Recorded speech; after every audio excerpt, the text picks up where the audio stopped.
40 million Americans, or 1 in 7 ages 12 or older, struggle with addiction behaviors, according to centeronaddiction.org. Now, just to be clear, let me give you an idea of what addiction is. According to the American Society of Medicine, it says addiction is a treatable chronic medicine disease involving complex interactions among brain circuits, genetics, their environment, and an individual's life experience. I really like this specific definition. I know that there are a lot of definitions out there, but this one just seems to be the most accurate to me. This is something that I struggled with for a long period of time, and so I have a little bit of an understanding on the elements of addiction. And so to me, this is what was the most accurate. Now, today I'm going to be giving you a few different elements of addiction, including before stages, during, and after, and a little bit of my personal experience.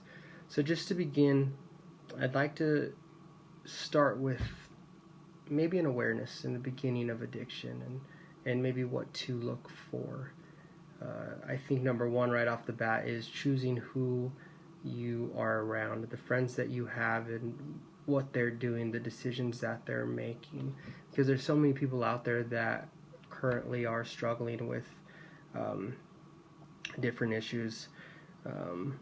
Today I'm going to be a little bit more specific. I'm going to talk about opiate abuse. And according to addictioncenter.org, 2.1 million people struggle with opioid abuse and use, and approximately 130 people die a day with opiates, from opiates. And so who you're hanging out with and what you're doing really can be anybody that struggles with it, and it can lead to those people around them. And so that's why I really say choose wisely who you're around and be aware of what is going on so that you don't fall into the traps of addiction. It really is a sand trap. It's really easy to get hooked and fall, and it's easy to get your hands on these different products and things like that in the world these days especially. So just be careful, be aware. Now this is important during, things to be aware of and look for, because it involves not just the person that is using, but the people that struggle maybe the most are the people around them, their family and friends, that are being lied to and that are being stolen from, and different things like that. People with addiction issues often are compulsive liars. They do whatever they have to get their next fix, and that is an issue that is really hard to address and fix, but it is one that is very common among opiate users, addiction, people that struggle with addiction. And another, just a fact that I throw in there because it is very sad, is people that use opiates often lead to more dangerous drugs that are more dangerous on their body. About 5% of opiate users will use heroin, and things become a little bit more intense and dangerous after that. Now listen to this. This is probably one of the most surprising things for anybody that hasn't or doesn't struggle with addiction to know, that before and after aren't necessarily the toughest elements of addiction. It's after, for everybody.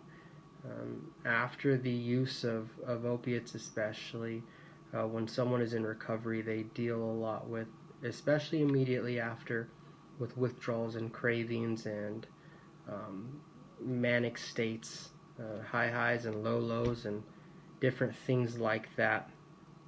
And so it is very difficult to endure recovery and deal with the things that happen specifically after the behaviors of addiction. And I really like a tip that was given on narconon.org. There was 10 tips that kind of help people to become sober and stay sober, and it was to find sober friends. A lot of people that struggle with addiction have friends that also struggle with addiction, and it's hard to stop doing something when the closest people to you are doing those things. And that was number one for me to really understand. Like I said, this is a personal thing for me. I struggled with this for about 8 years, on and off.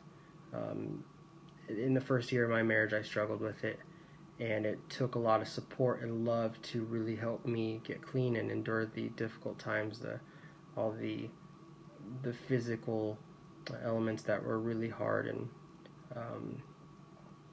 I've been sober for about 2.5 years now, and feel like it is the best thing that could have ever happened to enter recovery and become free of the opiate addiction and addiction in general. It has helped me to deal with those emotions and things like that.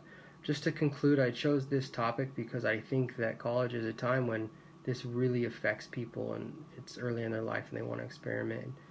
Just something to be aware of before. I try to give you an idea of what happened during and how hard the road is after. So if you can avoid it, because it'll be the best decision you've ever made.